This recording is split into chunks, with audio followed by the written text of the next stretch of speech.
Hello students, आज के इस वीडियो में क्लास 11th के मैकेनिकल प्रॉपर्टीज ऑफ सॉलिड्स को हम स्टार्ट कर रहे हैं। तो हमारा जो चैप्टर का नाम है वो है मैकेनिकल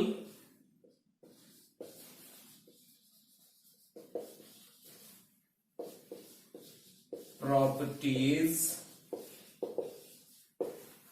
ऑफ सॉलिड्स। अब अगर हम मैकेनिकल प्रॉपर्टीज ऑफ सॉलिड्स की बात करें तो उसमें भी सबसे पहले हम बात करेंगे रिजिड बॉडी की।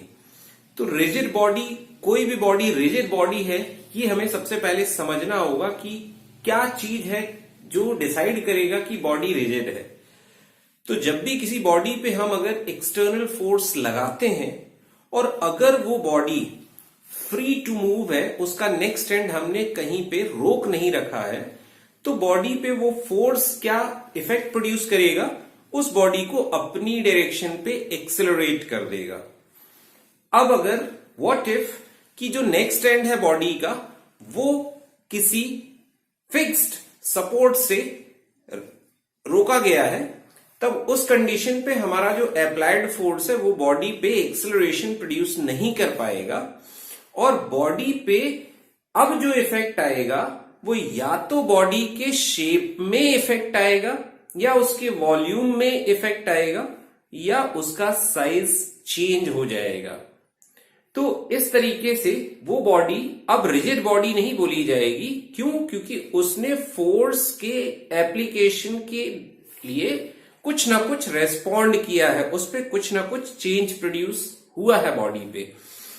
व्हाट इफ कि अप्लाइड फोर्स उस बॉडी को किसी भी तरह का चेंज प्रोड्यूस ना करे उस बॉडी पे, ना तो उसके स्ट्रक्चर पे, ना तो उसके वॉल्यूम पे और ना ही उसके साइज पे। तो हम उस बॉडी को क्या दे देंगे नाम? Rigid body. तो अभी हम अगर सबसे पहले समझना चाहें तो रिजिड बॉडी है क्या?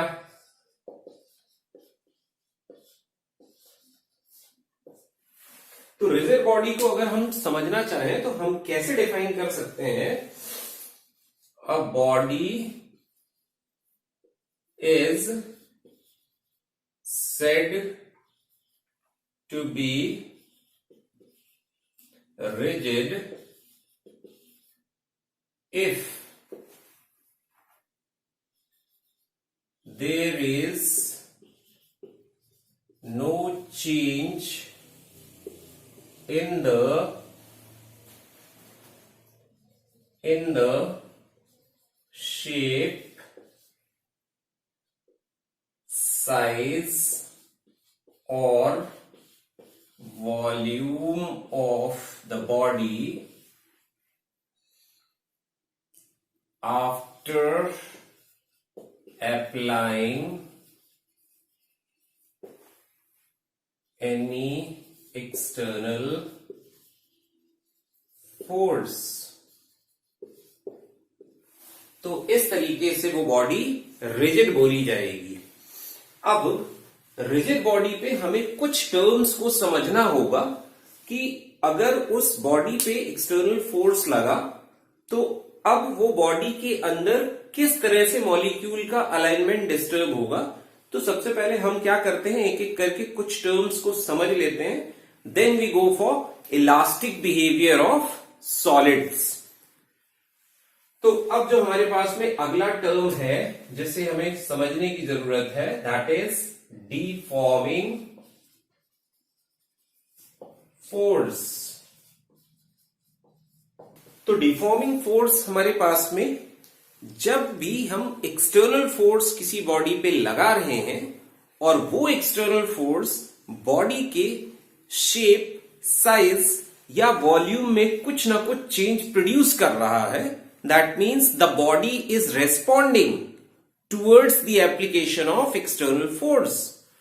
तो उस कंडीशन पे बॉडी को हम बोलेंगे कि बॉडी हैज बीन डिफॉर्म्ड। उस बॉडी पे डिफॉर्मेशन प्रोड्यूस हुआ, अप्लाइड फोर्स ने उस पे इफेक्ट दिखाया और वो जो अप्लाइड फोर्स है वो अप्लाइड फोर्स ही क्या कहलाएगा बॉडी के लिए? डिफॉर्मिंग फोर्स, क्योंकि उसने उस बॉडी पे डिफॉर्मेशन, उस बॉडी पे चेंज प्रोड्यूस किया है।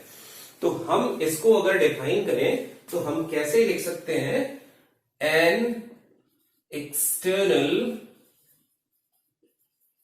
Force required to produce the change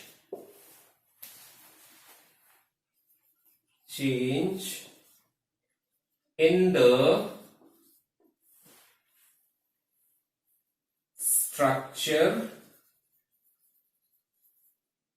structure, shape, size or volume of the body is said to be the deforming force. तो इस तरह से हमने अपने डिफॉर्मिंग फोर्स को डिफाइन कर लिया। अब हम इसी सीक्वेंस में हमारे पास में नेक्स्ट है इलास्टिसिटी। What is elasticity? अब हम इलास्टिसिटी को समझते हैं।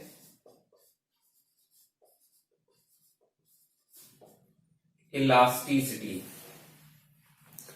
तो इलास्टिसिटी बेसिकली एक बेसिक प्रॉपर्टी है, मैकेनिकल प्रॉपर्टी है सॉलिड का।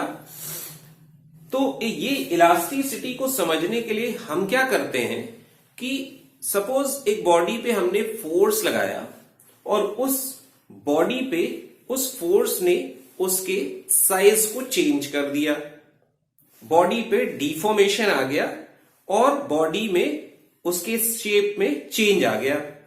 अब जैसे ही हम उस फोर्स को, अप्लाइड एक्सटर्नल फोर्स को जिसने उस बॉडी पे चेंज प्रोड्यूस किया है शेप में, अगर हम उस फोर्स को हटाते हैं तो वापस से अगर बॉडी अपने प्रीवियस शेप को रीगेन कर पाता है, वापस से बॉडी अपने प्रीवियस स्ट्रक्चर पे, प्रीवियस शेप में वापस लौटता है, तो हम उस बॉडी को जो ऐसा कर रहा है उस बॉडी को हम क्या कहेंगे? इलास्टिक बॉडी कहेंगे, राइट? तो हम इसको अगर डिफाइन करना चाहें तो क्या बोल सकते हैं? द एबिलिटी और property of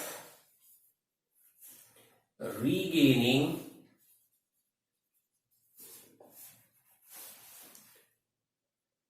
the previous shape, size or volume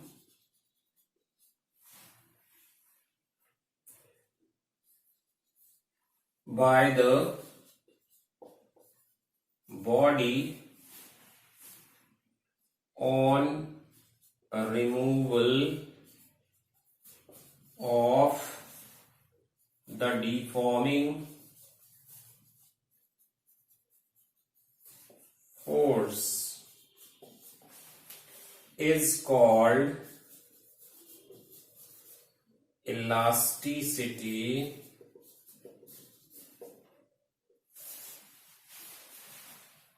of the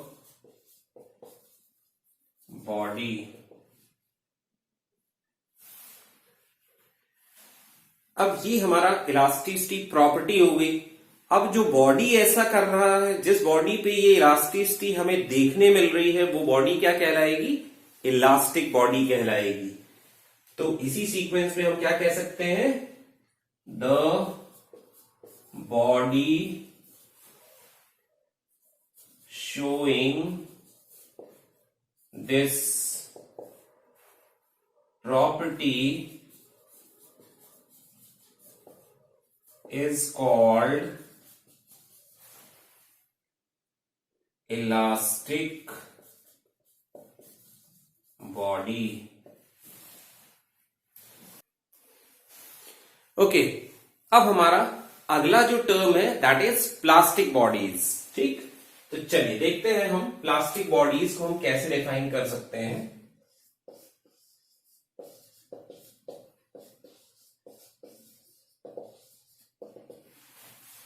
plastic bodies, तो अब बॉडी पे फोर्स, डिफॉर्मिंग फोर्स लगाया गया, बॉडी पे डिफॉर्मेशन प्रोड्यूस हुआ, बॉडी के स्ट्रक्चर, उसके कॉन्फ़िगरेशन, शेप, साइज या फिर उसके वॉल्यूम में चेंज आया. अब हमने क्या किया, फोर्स को, डिफॉर्मिंग फोर्स को वापस से बॉडी से हटाया.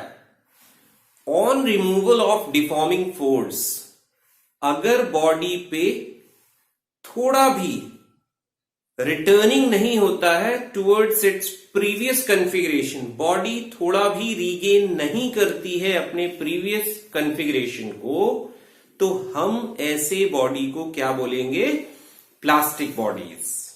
राइट, और ये जिस प्रॉपर्टी की वजह से बॉडी पे ऐसा नेचर डेवलप होता है, उस प्रॉपर्टी को हम क्या कहते हैं, प्लास्टिसिटी. राइट, तो चलिए हम इसको अगर डिफाइन करें तो हम कैसे लिख सकते हैं, the property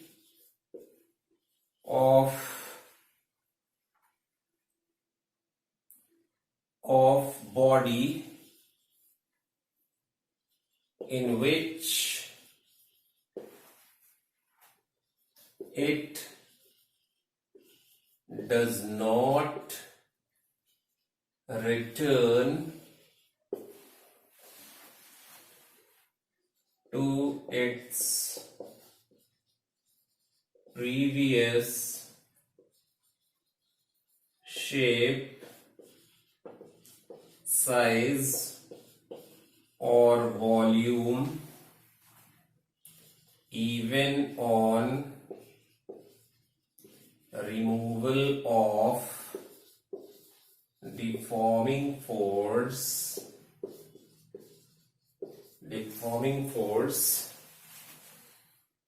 is called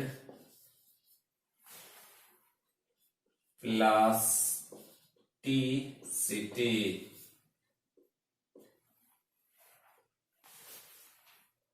The bodies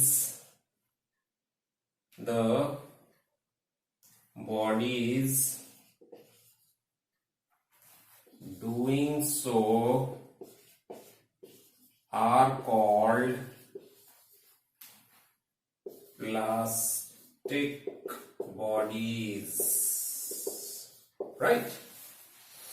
अब प्लास्टिक बॉडीज, प्लास्टिसिटी हमने समझ लिया.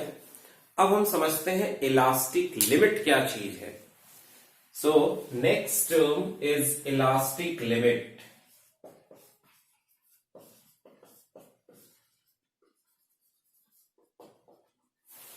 इलास्टिक लिमिट, तो जब बॉडी पे हम फोर्स लगाते हैं और बॉडी रेस्पॉन्ड करती है उस फोर्स के लिए, बॉडी पे डिफॉर्मेशन आता है, हम फोर्स और बढ़ाते हैं, बॉडी और ज्यादा डिफॉर्म हुई, फिर हमने फोर्स हटाया, बॉडी वापस से अपने प्रीवियस शेप को रीगेन कर लिया, हमने अप्लाइड फोर्स थोड़ा और बढ़ाया. इसी सीक्वेंस पे जब हम फोर्स को बढ़ाते जाते हैं और रिमूव करते हैं, बढ़ाते जाते हैं और रिमूव करते हैं, और बॉडी अगर अपने प्रीवियस शेप को रीगेन कर रहा है, तो इसी सीक्वेंस पे एक वैल्यू अप्लाइड फोर्स की हमें ऐसी मिलेगी कि जिसको हटाने पे बॉडी वापस शेप को रीगेन कर रही है, लेकिन बट थोड़ा सा समय लेगी. और उससे थोड़ा भी ज्यादा फोर्स अगर हमने उस बॉडी पे लगाया, तो बॉडी उस फोर्स को हटाने के बाद वापस नहीं लौट पाएगी अपने प्रीवियस शेप और कॉन्फ़िगरेशन पे. तो इस वैल्यू से पहले वाली मींस कि वो maximum value of applied force जिसको हटाने पे बॉडी अपने शेप को रीगेन कर पा रहा है, वो value of applied maximum value of applied deforming force ही क्या कहलाएगा उस बॉडी के लिए? Elastic limit. राइट? तो चलिए हम इसको डिफाइन कर लेते हैं। It is that value of applied deforming force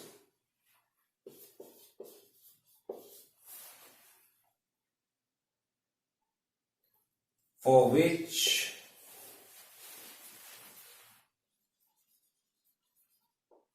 body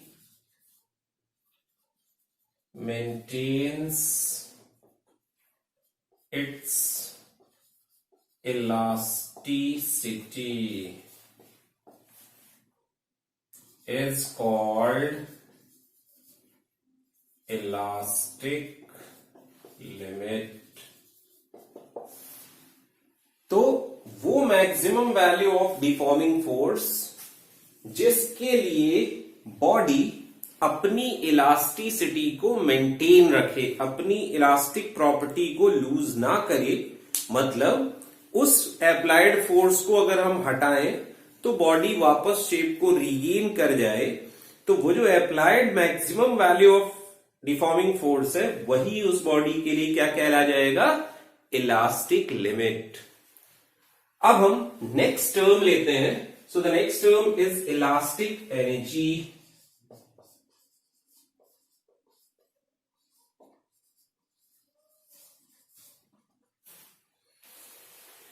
elastic energy. अब basically elastic energy, word energy जुड़ा हुआ है। एनर्जी मतलब काइंड ऑफ वर्क डन। जहां पे भी एनर्जी आए उस एनर्जी को कैलकुलेट करने के लिए वर्क डन कैलकुलेट किया जाएगा। तो ये भी एक तरह का वर्क डन है। अब लेकिन वर्क डन तो है, लेकिन किसी ना किसी फोर्स के अगेंस्ट वर्क होगा, तब तो वो एनर्जी में ट्रांसफॉर्म होगा। तो होता क्या है कि जब भी हम किसी बॉडी पे फोर्स लगाते हैं, एक्सटर्नल डिफॉर्मिंग फोर्स लगाया, तो बॉडी पे क्या होगा? उस बॉडी पे कुछ ना कुछ उसके स्ट्रक्चर पे, कॉन्फ़िगरेशन पे चेंज आएगा, मतलब उस अप्लाइड फोर्स का इफेक्ट बॉडी दिखाएगी, बॉडी पे दिखेगा। अब जैसे ही वो मॉलिक्यूल जिस पे हमने फोर्स लगाया था, या वो पार्ट जिस पे हमने फोर्स लगाया था बॉडी का, वो पार्ट थोड़ा सा डिस्प्लेस हुआ, तो जैसे ही डिस्प्लेस होता है वैसे ही उसके नेबरिंग मॉलिक्यूल के बीच की डिस्टेंस, जिस मिनिमम डिस्टेंस पे वो इक्विलिब्रियम पोजीशन एंजॉय कर रहा था, वो डिस्टेंस से उसको हमने डिस्प्लेस किया। अब जब डिस्प्लेस किया तो उस डिस्प्लेसमेंट के ऑपोजिट डायरेक्शन पे एक फोर्स डेवलप होता है, जिसको हम नाम देते हैं रीस्टोरिंग फोर्स, या उसको हम नाम देंगे इलास्टिक फोर्स। तो वो जो इलास्टिक फोर्स है वो डिस्प्लेसमेंट के ऑपोजिट डायरेक्शन पे लगेगा, या यूं कह लीजिए कि अप्लाइड डिफॉर्मिंग फोर्स के ऑपोजिट डायरेक्शन पे लगेगा। तो ये जो इलास्टिक फोर्स है या रीस्टोरिंग फोर्स है, ये बॉडी के डिस्प्लेसमेंट को अपोज करता है, उस पे डिस्प्लेसमेंट की ऑपोजिट डायरेक्शन पे लगने की वजह से उस डिस्प्लेसमेंट को रोकने की कोशिश करता है। तो अब आप क्या कर रहे हैं? अब आप कर रहे हैं एक्सटर्नली वर्क। किसके अगेंस्ट? उस रीस्टोरिंग फोर्स या इलास्टिक फोर्स के against.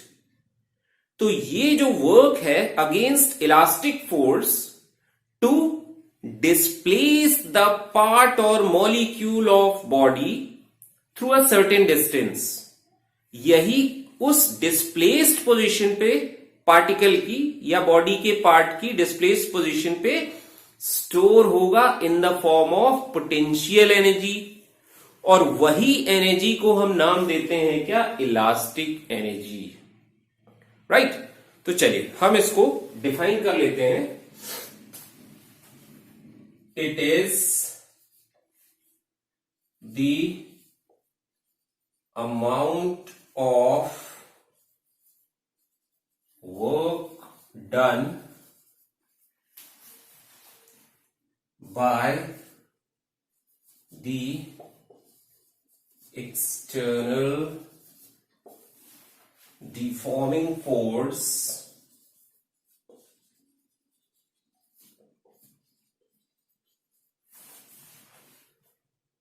against the force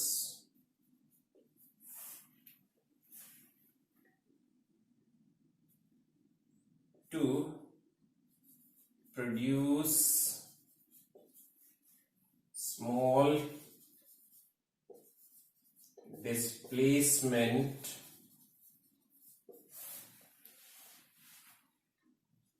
in the molecule or particle of the body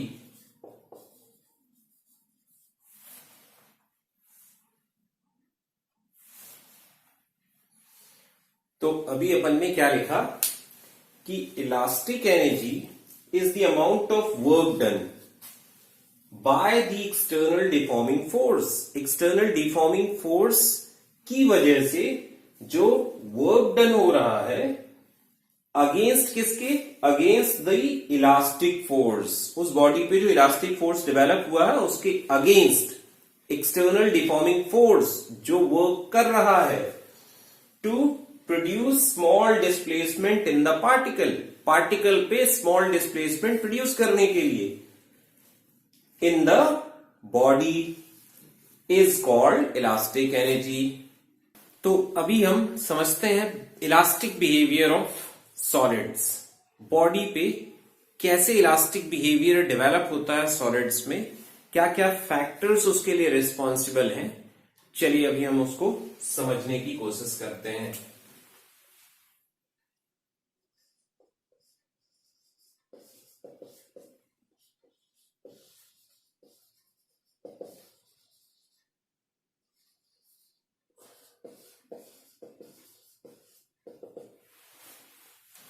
elastic behaviour of solids.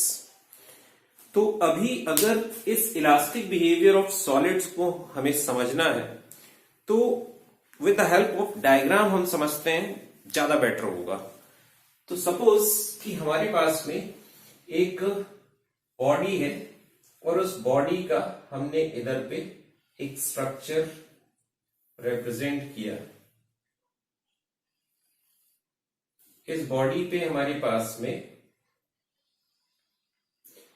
जो मॉलिक्यूल्स हैं बॉडी के, वो अपने नेबरिंग मॉलिक्यूल्स से एक सर्टेन मिनिमम डिस्टेंस पे इक्विलिब्रियम स्टेट मेंटेन कर रहे होते हैं और वो अपने नेबरिंग मॉलिक्यूल से एक फोर्स की से अटैच होते हैं, जिस वजह से उनकी पोजीशन उस बॉडी पे फिक्स्ड होती है, वो चेंज नहीं होती है और एक मिनिमम एनर्जी के साथ में वो अपनी पोजीशन को एंजॉय कर रहे होते हैं।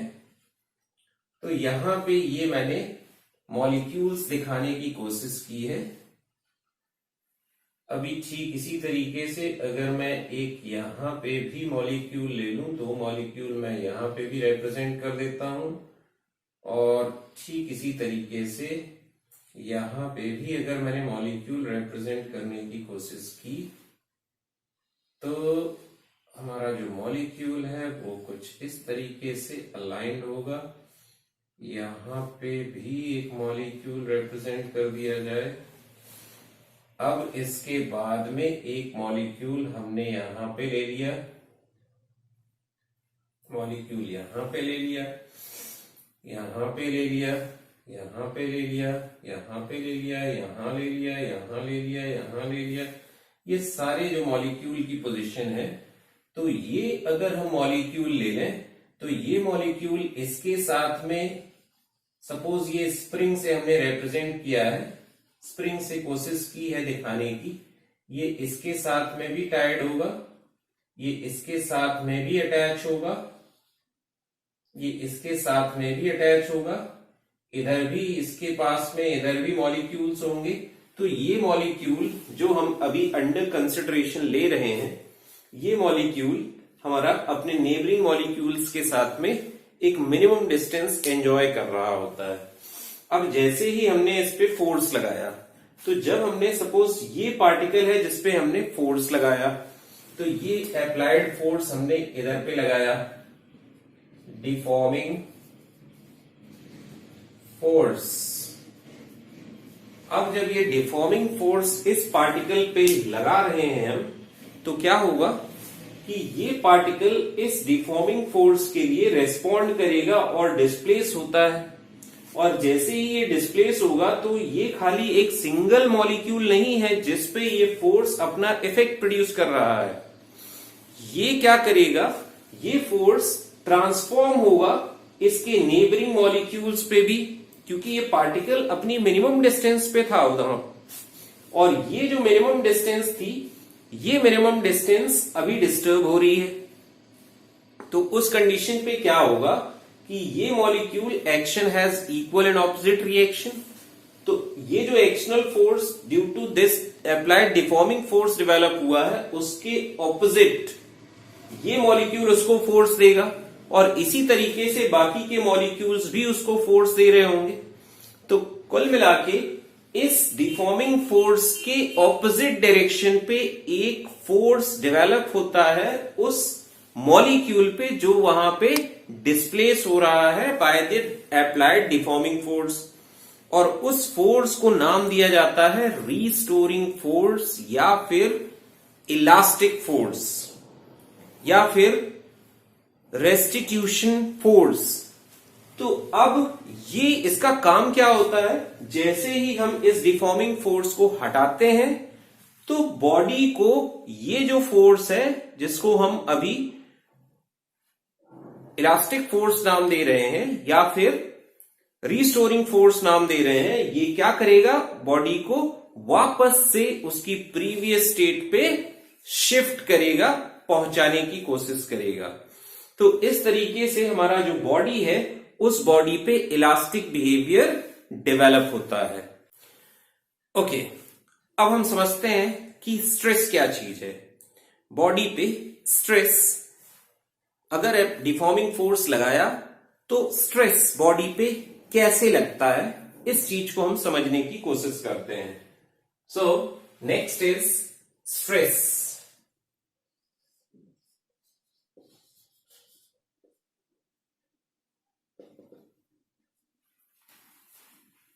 ओके, तो जैसा कि अभी अपन ने समझा कि जब भी किसी बॉडी पे हम फोर्स अप्लाई करते हैं, डिफॉर्मिंग फोर्स लगाते हैं, तो उस बॉडी पे क्या डेवलप होता है, रीस्टोरिंग फोर्स डेवलप होता है, या यूं बोले एक internal force of restitution develop होता है, जिसको हम इलास्टिक फोर्स भी कह रहे हैं।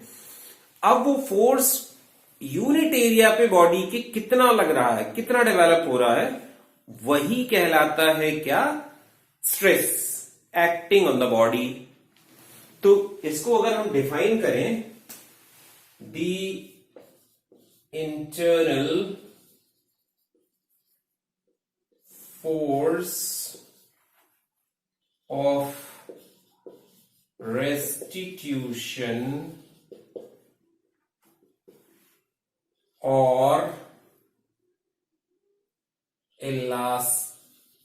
elasticity per unit area of the body is called the stress on the body. That is, stress equal to elastic force or restoring force or force of restitution per unit area. अब इसका SI unit हम अगर लिख दें तो क्या हो जाएगा, फोर्स न्यूटन पर स्क्वायर मीटर। इसका अगर डायमेंशनल फॉर्मूला हम लिखना चाहें तो हम क्या लिख सकते हैं, हम लिख सकते हैं फोर्स के लिए क्या लिखेंगे, mL/T-2 अपॉन एरिया के लिए क्या लिखेंगे, L2। तो ये हमें क्या दे देगा, mL-1T-2।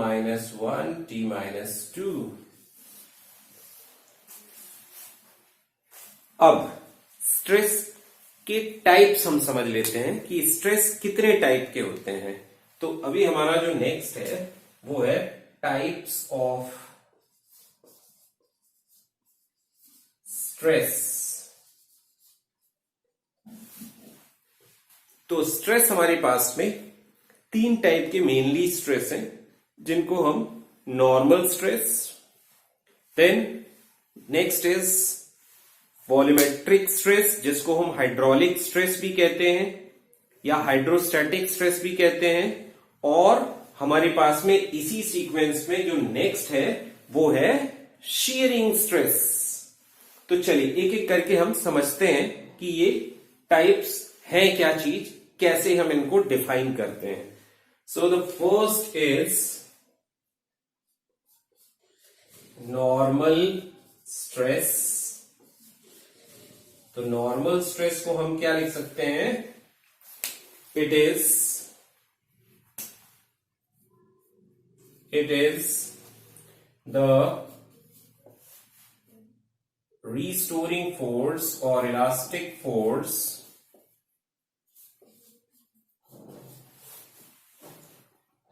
per unit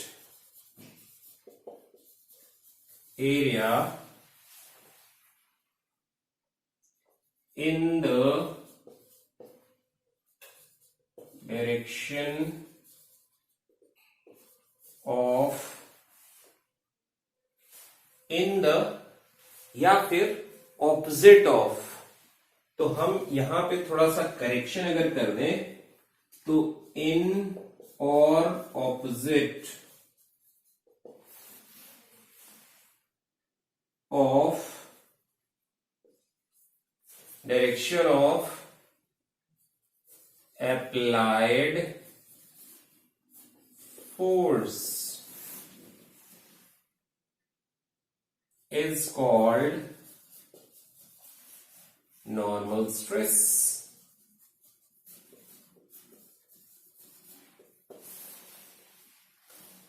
अब जिस डायरेक्शन पे फोर्स लगेगा, और फोर्स किस डायरेक्शन पे लगेगा, उस बॉडी की लेंथ के अलोंग फोर्स लगेगा, तो वो फोर्स की डायरेक्शन पे बॉडी रेस्पॉन्ड करेगा या फिर फोर्स के उल्टे, तो ऑपोजिट भी हो सकता है।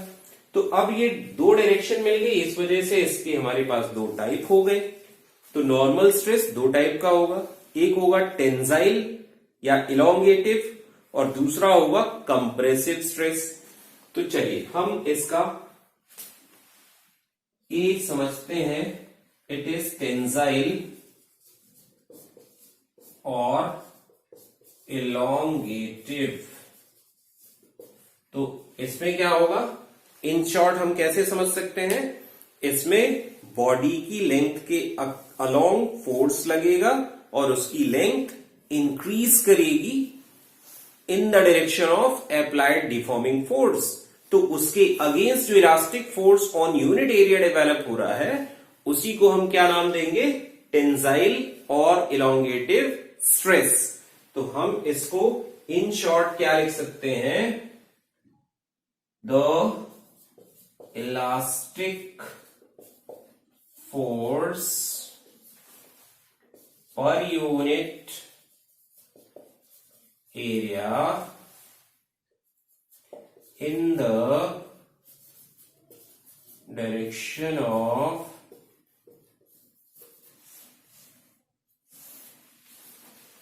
increased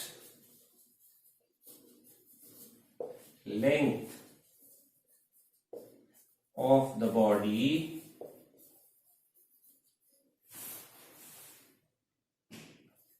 is called tensile stress.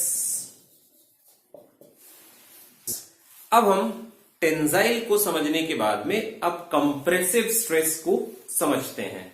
तो कंप्रेसिव स्ट्रेस हमारे पास में क्या होगा, जैसा हमने टेंजाइल के लिए समझा उसके जस्ट ऑपोजिट वहां पे हमारा क्या हो रहा था कि along the direction of increased length जो भी हमारा इलास्टिक फोर्स या restoring force on unit area develop हो रहा था उसको हम नाम दे रहे थे क्या, टेंजाइल और इलोंगेटिव स्ट्रेस। अब इस केस में क्या होगा, बॉडी ऐसी है, इस पे हमने रिजिड सपोर्ट से फिक्स कर दिया इसको, इसके नेक्स्ट फ्री एंड पे हमने फोर्स लगाया अलोंग द लेंथ, बट उस फोर्स ने क्या किया, बॉडी पे इसकी लेंथ को डिक्रीज कर दिया, बॉडी अपनी लेंथ से छोटी हो गई, कंप्रेस हो गई। तो इस कंडीशन पे इस डिक्रीज्ड लेंथ के ऑपोजिट डायरेक्शन पे हमारा जो इलास्टिक फोर्स डेवलप होगा वो इलास्टिक फोर्स यूनिट एरिया पे कितना आया उसी को हम कह देंगे क्या, कंप्रेसिव स्ट्रेस। तो चलिए इसको हम डिफाइन करते हैं। Elastic force per unit area in the direction of decreased length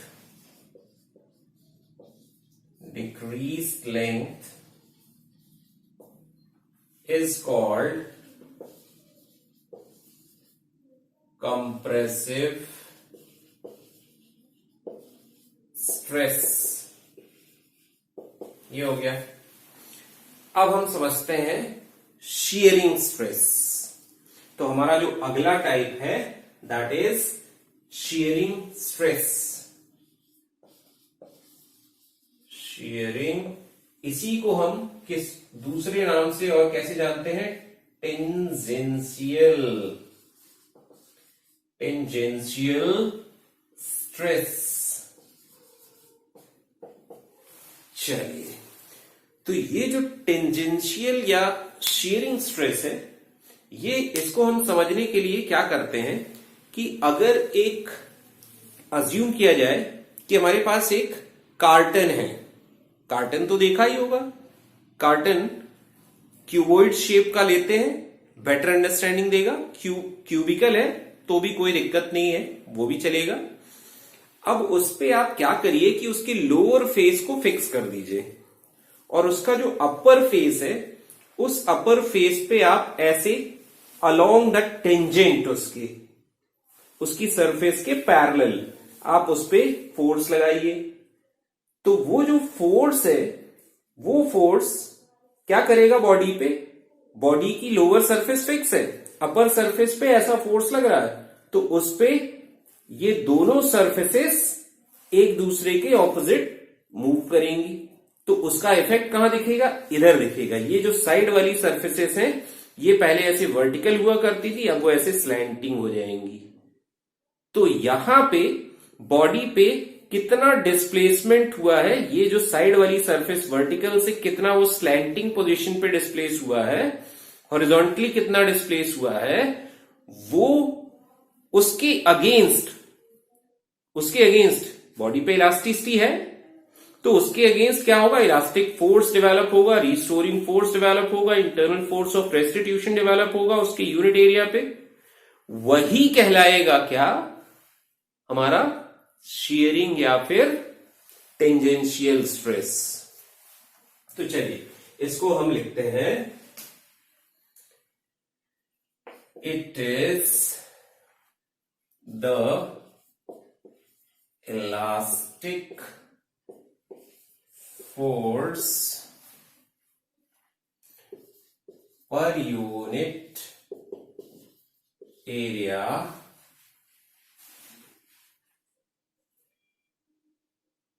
developed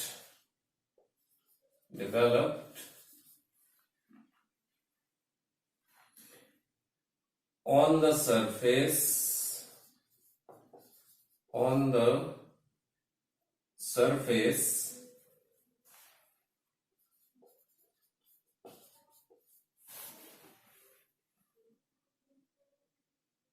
along its tangent।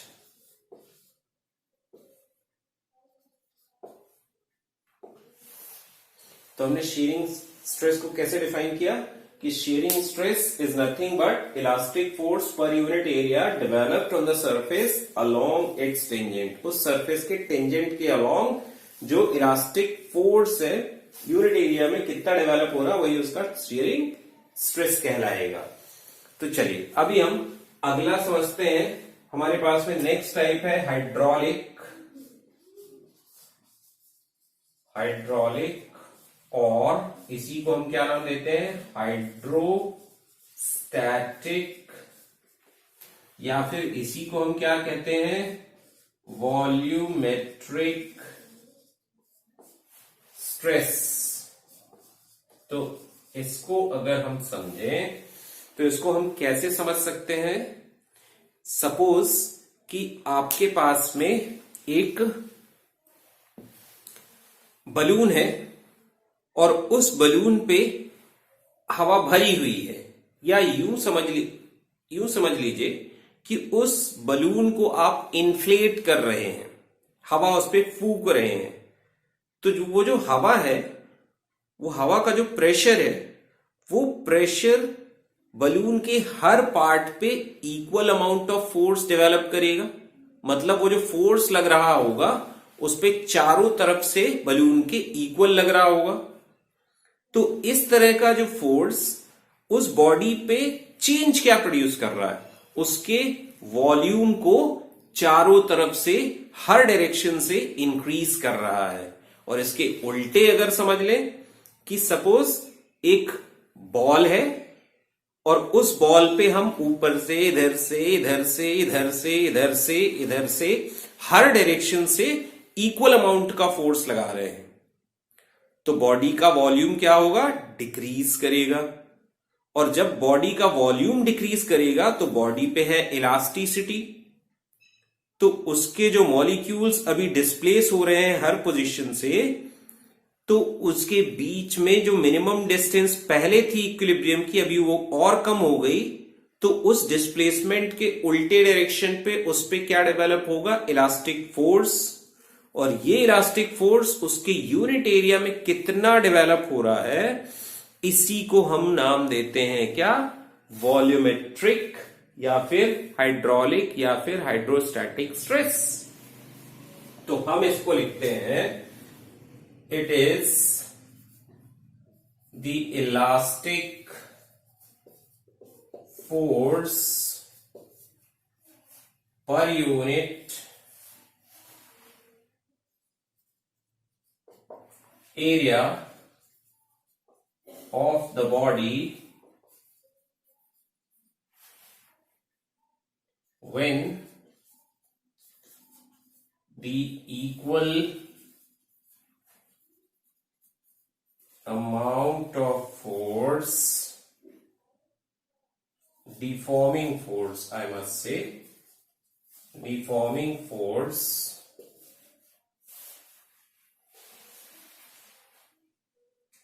produce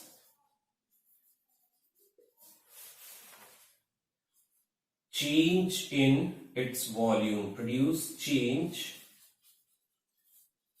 in its volume। तो ये हमारा हाइड्रोस्टैटिक स्ट्रेस हो गया।